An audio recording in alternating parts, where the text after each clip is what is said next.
I'm here with the hustler, Alex Merino. Alex, say hello to the people. What up? What up? What's going on, everybody? Ready to talk some fantasy with Ross the Boss? Been waiting. You ready? I'm ready. Season 1, episode 1. We're live right now. I'm excited. You're excited. Everyone's excited. We're gonna do this once a week. We're gonna make you guys so good at fantasy football. You're gonna win your league every year because of me and the hustler. I'm so excited to do this with you. It's going to be a great season. I'm like, it's July 5th right now, hustler, and I feel my knowledge of football is up here right now. I mean, I feel I can't know anymore. I mean, I'm so ready for this, for the drafts, for the season. I can't wait 2 months. Season starts now. And you talk about being ready. I'm in 19 best ball drafts right now. We got the Hustler Best Ball Tournament going on. So yeah, I'm peaking right now. I've been doing a mock draft, at least one almost every day for the last week and a half. And now we got the real drafts going. And once these best ball drafts are out the way, it's on to the redraft season and on to all these drafts coming in August. And if you guys are watching, we do everything from keeper leagues to dynasty leagues to redraft leagues. We do slow draft leagues. You name it, me and the hustler do it. I mean, we do every type of league where you can ask us questions. You can email us questions. We'll answer all of them. If you have anything, we'll even do. We'll do hustler. We'll do some player props too. I enjoy player props, and I have a whole theory behind it. And I've done very well the past few years. I make my annual trip to Vegas before the season starts, and I make all my bets, and it's usually right on the money, as I like to say. But before we even start talking about players or anything else, the most important thing you got to worry about for fantasy football, for any fantasy sport, is the draft. Am I right? Yep. Shout out to Antonio. What up, dude? So with the draft, my personal experience is this, and I want to hear yours. You got to go in the draft. You can't walk in with those stupid magazines and print out all the printouts that people have on all the websites. That's a waste of time. That's being Ross, people are going to know that we're old if you talk about those days. Like, I remember having to have the magazine. That was like the only place where you could get a list, because the fantasy apps weren't really a thing yet on the phone. And you can't be doing that these days. You're already like 10 steps behind. So when you go into a draft, I mean, I have a plan.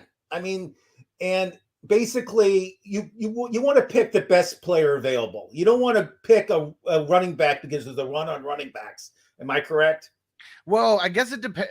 You got to know your room, got to know the guys who are in your league and kind of how they're going to be drafting, because you want to kind of draft along with the trends, maybe be ahead of the trends a little bit.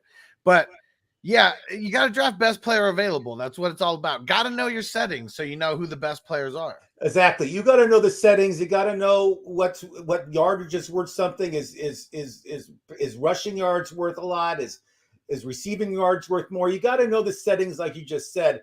And if you want to win your league, you're not going to win it going into the grain. You got to go against the grain. You got to pick certain players beginning of the year that you think are going to excel. Don't be a chaser. You know what a chaser is? It's somebody that, last year, Cooper Kupp was amazing last year, so I got to pick him this year. Or Jonathan Taylor was amazing last year at over 2,000 yards. I got to pick him this year. You want to pick the player that's going to be that guy this year. Yep. But I wouldn't mind having one of those guys either. I'm not going to overpay for him, but that's really what it comes down to, about finding the right value on these players. The right value. So let me just tell you, like, my theory this year in the draft is this. If there's a run on running backs, let's say there's like 4 running backs in a row go in the first round, that means the wide receiver 1, 2, and 3, and 4 are available, and that's when I come in and swoop in and take. I may take 2 receivers in the first round and second round if there's a big rush on running backs, because I feel I can wait to take a running back, because there's always guys that will fall in my lap. I mean, there's guys, we'll talk about it in future episodes. I'll give names, but there's a lot of running backs out there, and there's a lot of value. But if I can get a wide receiver 1 or wide receiver 1 and 3 in the first 2 rounds, that's what I'm looking at. Yeah. And really, I mean, if you're at the beginning of the run, that's fine, but you don't want to be one of the guys getting the players at the end of the run, because the value is probably not too good on those. So yeah, Yeah. zig when everyone else is zagging. That's for sure. I agree, and I just feel that with this year, I just feel there's so many young players, and when I draft, I don't know if you look at players' ages, but I look at the ages a lot, especially in the running back category, because Yeah. I feel they peak around 20, 24, 25, 26.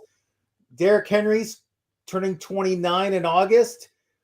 I mean, he's getting to that point where he's going to show his age a little bit. What do you think about the being ageism in drafting?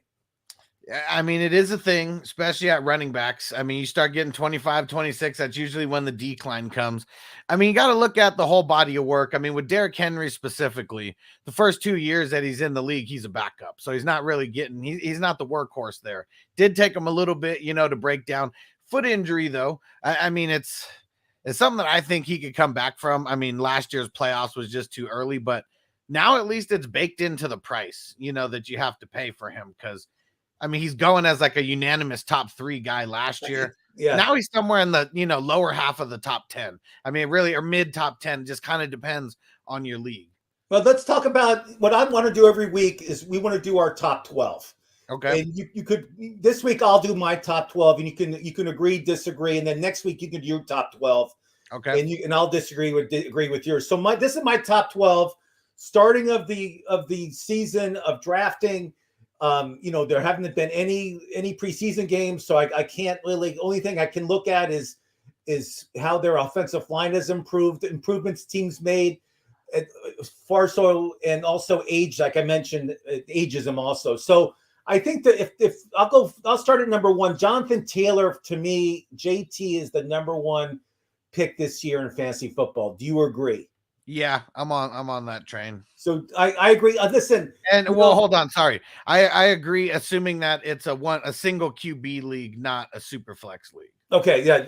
Let's talk. Yeah. So just so you know, super flex is when you have 2 quarterbacks, and you can start 2 quarterbacks, which is huge. And quarterbacks usually have a majority of the points at that position. So yeah. If you're right, if you are in a super flex league, and a lot of people are, I'm in a few of them, you want to pick 2 good quarterbacks. You don't want to wait on the quarterbacks in the super flex league. But yes, so this is just single quarterback, 2 running backs, 3 receivers, let's say 1 flex, 1 tight end, and defense and kicker, let's say. Okay. Yep.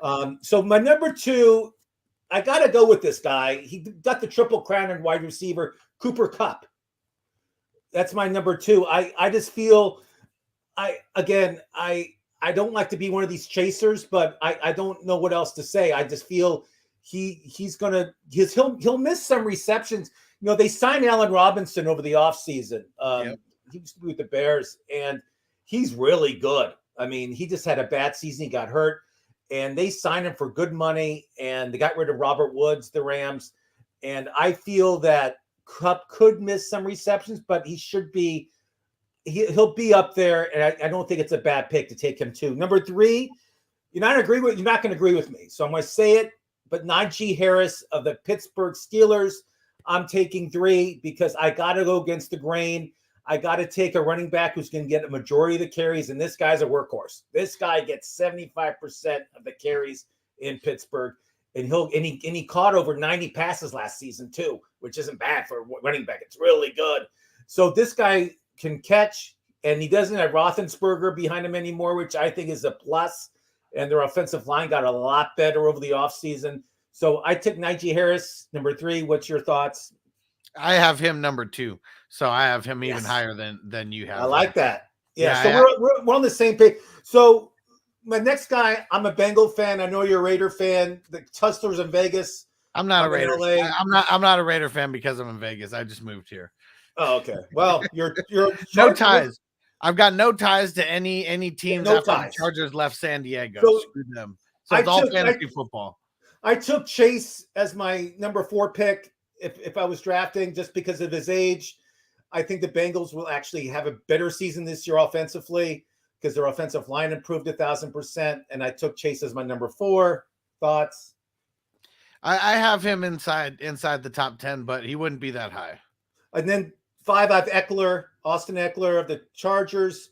Yeah. I feel that he'll have a really good season this year, and the Chargers have improved in the offensive line, and also they also added a couple good tight ends too, which I'm excited about. So assuming it's PPR, I have Eckler third, and then I have Cup fourth. That's how my top four. And after Eckler, I have Justin Jefferson, the hot receiver in Minnesota. Yeah. He's just a stud. LSU grad. He lights up the scoreboard. And I'm not too high on Devin Cook this year, so I took Jefferson to be a big guy this year in Minnesota. I have Jefferson over Chase. Oh, you did? Okay. And then I took this another chance pick, and maybe it's because I'm a homer, but I took Joe Mixon as my next pick. I think the Bengals lines have improved. Mixon gets the majority of the handoffs. He's 26 years old. I like that age with Mixon. Oklahoma grad. I feel Mixon's going to have a good season this year. And if you can get him in the late first round, I think it's a great pickup. What do you think? Oh, yeah. I love it. And I want to. Now I'm going to somebody. I want your opinion on this one. Next guy I took is Devontae Adams. We all know he's in Las Vegas now. We all know that you'll be going to the Vegas game and watching him play. What's your take on Devontae without Aaron Rodgers with Derek Carr? I want to hear this. I think he's going to ball. I mean, he just does everything so well that I don't see him going over there and not doing well. And especially, I mean, we'll see if the college, relationship really rekindles like everybody's expecting it to, but he always seems like he's going to be a double-digit guy as far as the touchdown goes. And he runs so many different routes. I mean, he should be a lock for at least 100 receptions or around that. And it's funny, I was listening to Aaron Rodgers, and he said his number one receiver now is Lazard, and he's like trying to build him up like he's going to be the next Devontae Adams. I don't believe it. I mean, Lazard maybe 9th or 10th round. I won't take him in the first 3 or 4 rounds. I don't care who the quarterback is. Yeah.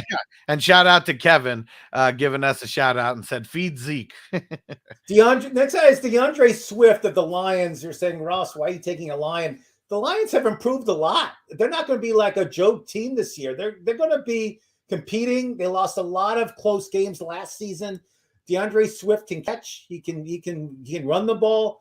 I feel he'll be a really good running back. And I think if you take him in the first round late, I don't think it's a bad pick. I'm just not trusting DeAndre Swift ever. I mean, everybody can say whatever they want, how he was top 6, at certain points and all this, but it's the Lions. And they really haven't had a running back who's made us think twice about them being a good running back since Barry Sanders. So, there's just too long of that franchise not producing at that position for me to get behind Swift. And because all these leagues that I play in are for money, and if I'm putting my money down on the line, it's not going to be to back up a Lions running back. It just never will be. Next guy, I like Derrick Henry's the next one. I'm very skeptical on him this year. 29, coming off an injury. Workhorse, gets the ball a lot. Tennessee loves to run the ball. I like Henry. I'm worried about his health, and I'm worried about his age, but I feel he'll go in the first round, I think in 99% of the drafts. Am I wrong? No, you're not wrong. You're only injured until you aren't, right? Like, I mean, that's the thing. Like, I mean, we see these crazy workout videos that he's doing. I mean, we know that he's like a stud and just crazy, like freak of nature, so he deserves that draft capital. Because if just remember like how much he was like destroying every running back in the league when he got hurt. Like there was still like 5 or 6 games later, he was still like top 5 in rushing.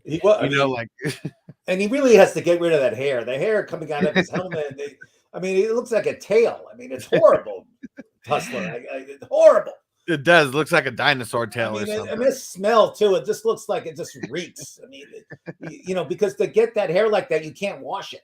So, it looks like a raccoon's tail. It's like Davy Crockett or something. I don't know what the hell he's doing, but please cut that off. It looks horrible. And let's not forget how trash the division is, on defense. So that's something else that he's got going for him. That's another thing too. I mean, the division's trash, and it's just with him. I'm worried about the age, but he'll go in the first round. I'm staying away from Derrick Henry this year. I'm going to stay away. I'm not even, in my top 12. I don't even have McCaffrey in my top 12. What do you think about that? I think it's a little crazy. I mean, it's one of those Why? things you're hurt until you aren't. And I understand that some people are going to be jaded, by I am a little bit too, so I'd be avoiding him. Good. But he's going to be going that high, whether I pick him or not. That's just kind of subjective to the pick. But he's for sure going to be in my top Well, 12. you're taking somebody that hasn't played in 3 years. I mean, you're talking about chasing. I mean, you're chasing a guy that hasn't played in 3 years that gets hurt every year. And I think he's past his prime, but that's me talking. And I just feel it's to take him in the first round. Your first 2-round picks should not be maybes. They should be for surefire guys that you think will have great years that are not going to get hurt. I know there's a chance they can get hurt, but you want to take guys after you're done with the draft. You're saying, okay, I got this guy and this guy in the first 2 rounds. This is my money, guys. These guys will have a great year, right? I think everybody forgets how literally every running back in the NFL gets hurt. Like it's just, it doesn't matter if you've been playing for 3 years, you've gotten hurt, you've had multiple injuries. Right. Jonathan Taylor and Najee are the only ones who haven't, and they've only been in the league 1 and 2 years. Austin Eckler hurt multiple times. Derrick Henry, I mean, this is the first time he's got hurt. Christian McCaffrey hurt multiple times. Joe Mixon hurt multiple times. Nick Chubb multiple times. Dalvin Cook multiple times. Aaron Jones multiple times. Saquon multiple times. Josh Jacobs multiple times. Travis Etienne didn't even play his rookie year. James Conner always hurt. Dave Montgomery hurt multiple times. We could go through the top 24, and there's only like 2 or 3 guys who you can say they've never been hurt. I agree, and that's why it's not bad going against the grain, picking the players that you think will have big years, and that's how you win your league. You're not going to win your league like printing up top 100 lists from Matthew Berry or something. You're not going to win your league. I'm just telling you right now. You got to be different. You got to have takes on stuff. And I'll mention 3 guys. Tell me you like out of these 3 guys: Diggs, Aaron Jones, Devin Cook. If you can take Dalvin Cook, right? So the way that I would probably do that, I would go Aaron Jones, then Diggs, then Dalvin Cook. If I'm picking like each of those 3, I just think Aaron Jones is going to kill it this year with the lack of weapons that they got over there. I mean, dude could go for 100 receptions this year. And remember when Devontae Adams didn't play, Aaron Jones's productivity was 20% higher through the roof. So I know they have Dylan as the backup, but regardless, I still feel that he'll get a majority of the carries, and he loves catching the ball out of the backfield. So all that being said, I think Jones will have a good year. And where do you see him going in the draft? So in a single QB league, he may be an end of the first round guy in some of these leagues, maybe, like 11th or 12th, probably the highest I would see him go. And then maybe like a mid second round, maybe late second round, if you get lucky, if there's a lot of wide receivers that go, but he deserves that high second round draft capital. I listen, I'm a big fan of Aaron Jones. I can't argue with you. I feel people are not going to take him till the second or third round, maybe. But there's a lot of really good running backs. And again, I just want to make sure people know you don't have to draft running backs that early. If there's a great receiver out there that you can grab, do it. Because look what Antonio said. Shit, I had Cook and Henry last year. Both got hurt. Just unlucky, like 2 top 5, top 6 guys, last year, and both just happened to get hurt. And Cook, and Cook is a guy that they've been changing offensive coordinators in Minnesota like every year. Yeah. So, he can't get a rhythm going, and I get it. And I feel bad for him. And then he gets hurt on top of it. So with Cook, buyer beware with Devin Cook. And Madison, I don't know if Madison's going to keep the job as the handcuff. So we'll see what happens during the preseason, because they recruited a couple good guys to play running back in Minnesota this year. So and Madison's just not that good. I don't think so. I think it's way overrated, and people always talk of radius. So now that's my 12. You'll do it. You'll do it next week, and I'll comment about your list. During the off season, there's a lot of new faces, new places. I want to talk to you about it and see where you think they'll go in the draft. if they're going to help a team, if they're not going to matter on a team.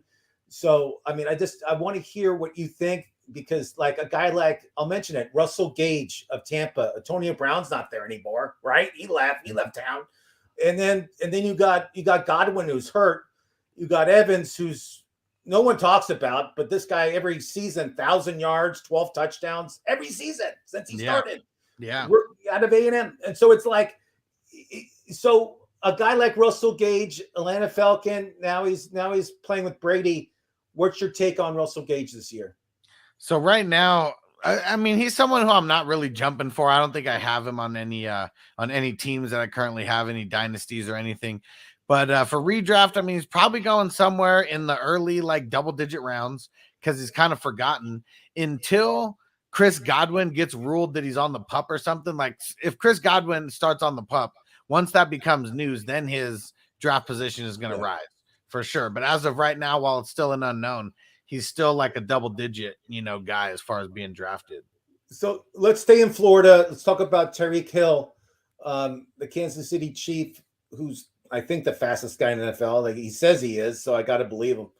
Tyreek Hill now is a Dolphin with Waddle, with Tua throwing the football to these two guys. What's your take on Hill this year? I think he's going to be solid like he always is. I mean, obviously Tua's no Patrick Mahomes, even though Tyreek Hill claims that, he throws one of the prettier balls. But yeah, I'm not going to overpay for him. I mean, I see him going a lot in the third and in the fourth. I'm probably not going to have too much of him because I don't want him that high. But he's a great boom bust guy. He's probably still going to go for double-digit touchdowns, and we know he's going to burn some. We know he's going to burn some DBs like he always does. 5 reception, a game guy. He's never been like a 10 reception a game guy. What round do you take him in? So I mean, I'd probably take him in the 5th, but he's not usually getting there, so I'd probably never have him. He's going in like the 3rd or the 4th. I love that. I agree with you. Somebody else who got huge money, Hustler, huge. This guy got so overpaid. Whoever his agent is, I want to hire him as my agent, is Christian Kirk. He signed with Jacksonville, like $71 million. I mean, crazy money for an average receiver in my book.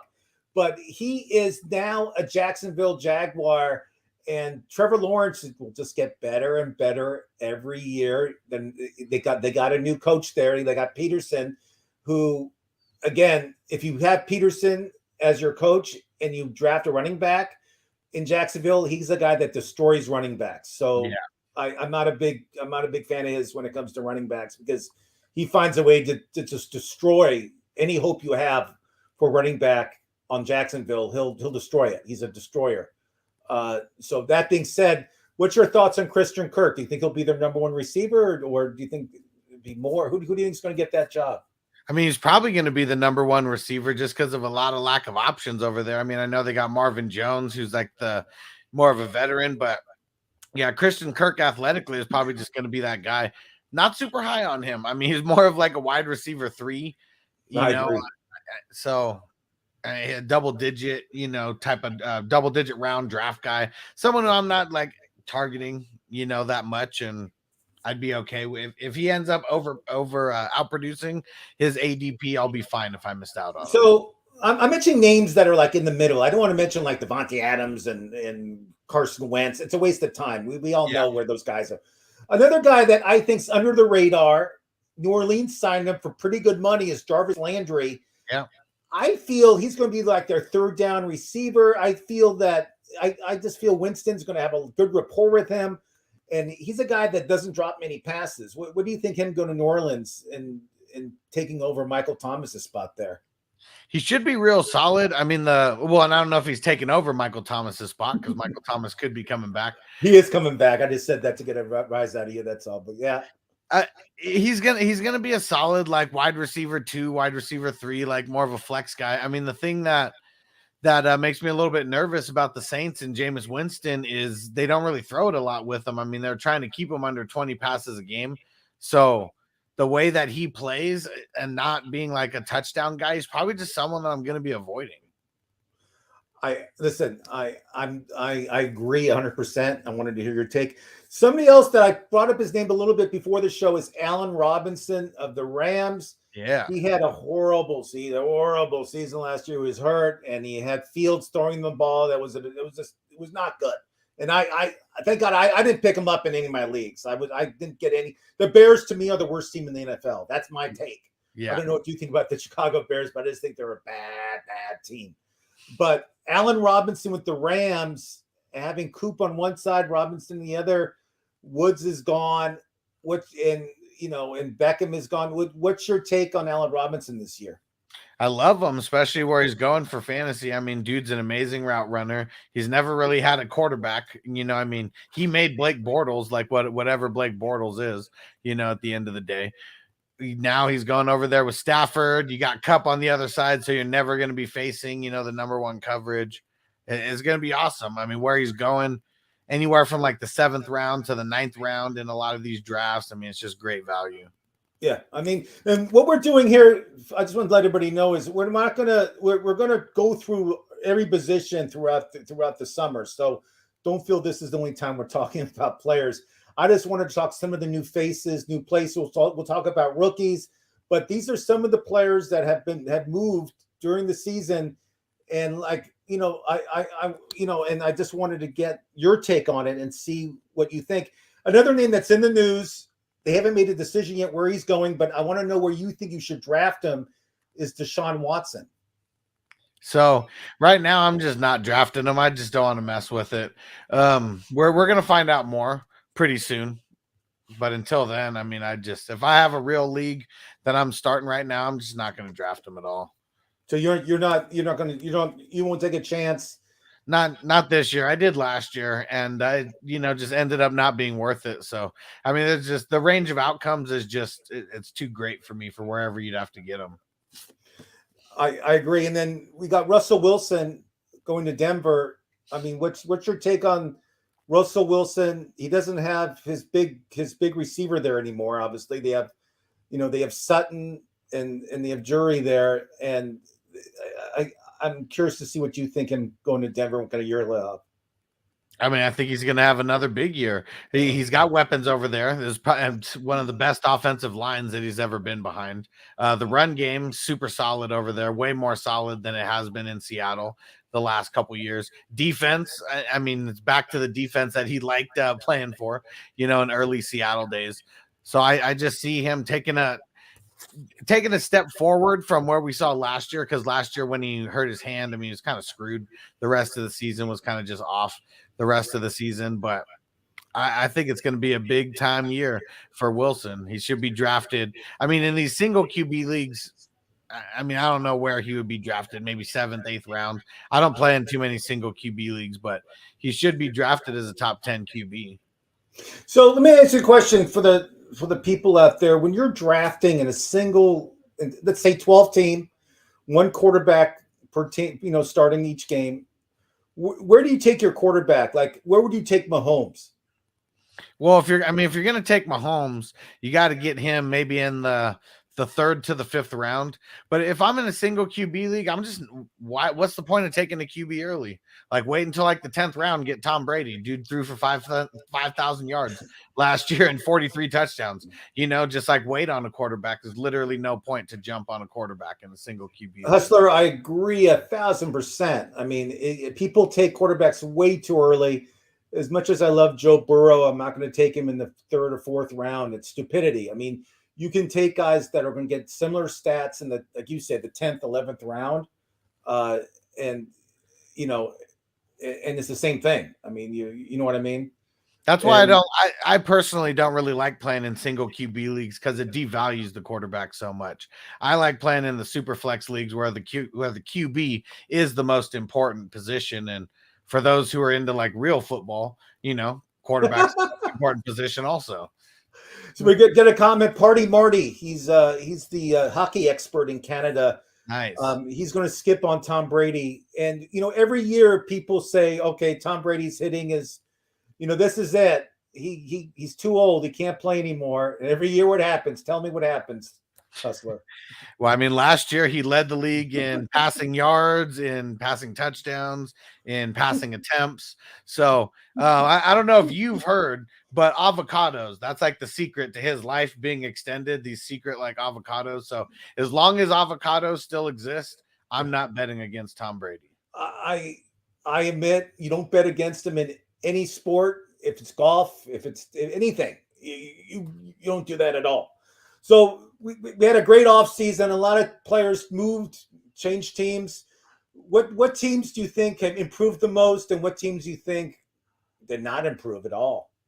I mean, we mentioned Russ. I mean, I think the Broncos, I mean, they've been a QB away team for like, it seems like ever since they've had Drew Lock, because their defense has been so on point and you got all these offensive weapons. So I really feel like the Broncos out of everybody took the biggest step forward. And I mean, the Raiders, we got to throw them into the mix, with getting Adams because they haven't. I mean, Amari Cooper, I guess he was the last like legit like number one that they had, but he's still nowhere near like what Adams is going to be over there. And who else were some other big ones? I mean, I'm just thinking about a lot of the QB. I think Miami improved a lot with getting Hill. I think Kansas City did not improve at all. They signed Right. Juju Schuster, who I think he's like an average receiver, right? I mean, I'm not jumping up and down saying this guy's the next big deal. And then they signed the receiver, what's his name from Green Bay, with the three names. MVS. Yeah. So they signed him too. Mediocre. I'm afraid, I don't think he'll be drafted. If he is, it'll be very late. I think Kansas, I mean, that division improved a lot except Kansas City. Right. And Travis Kelce, I mean, he's a great tight end, but he's a year older. Can't let you bash Travis Kelce. He's the man. He's the man. You still like him, huh? I like Mark, and we'll talk about that later. We're going to talk about Mark Andrews, so I think he passed him up as the number one tight end right now, but that's my opinion. We'll talk about it. And I also think Kyle Pitts is going to have a big year in Atlanta. But we'll talk about that too. And this is our first episode. I'm happy everybody commented. I'm excited. This is going to be great. We're going to get more in depth in fantasy football. I wanted to make sure people knew about the draft, how to draft, what not to do, what to say, how to behave at a draft. Don't be a know-it-all. Please just be humble. Pretend you're like kind of a moron, because that way people won't take you, won't take you that seriously. Then that's what you want, especially in these drafts, because you don't want to show your knowledge. Because again, you want to be a guy that's not chasing the past. You want to be a guy that's looking at the future. So that all being said, I mean, I think I'm really excited about football this year. Or you could do what Antonio says. He says, my motto is to drink and draft. and we got a lot of guys that haven't signed. There's a lot of question marks this year too. There's guys that haven't signed yet. We don't know what's happening with some of the fantasy guys. I mean, do you think Gronk's going to stay retired? I don't. I think he'll be back in September or August. He just doesn't want to go through July camp. That's my opinion. That's my opinion. Yeah, I mean the vets don't like going through all the training camp bullshit of getting back into shape, and all the extra stuff that they got to do. So if he does come back, which even his agent, he said it's 50-50 because Tom may give him a call and he may just change his mind. So we'll see what happens in August. Yeah, he'll get bored, but we'll see. Hustler, it was a pleasure doing the show with you today. It was fun. It went too quick. We're already over 30 minutes. But we'll be back next week, 4:00 Pacific time. Same channel. Share with your friends. I'm excited. And please give us more questions.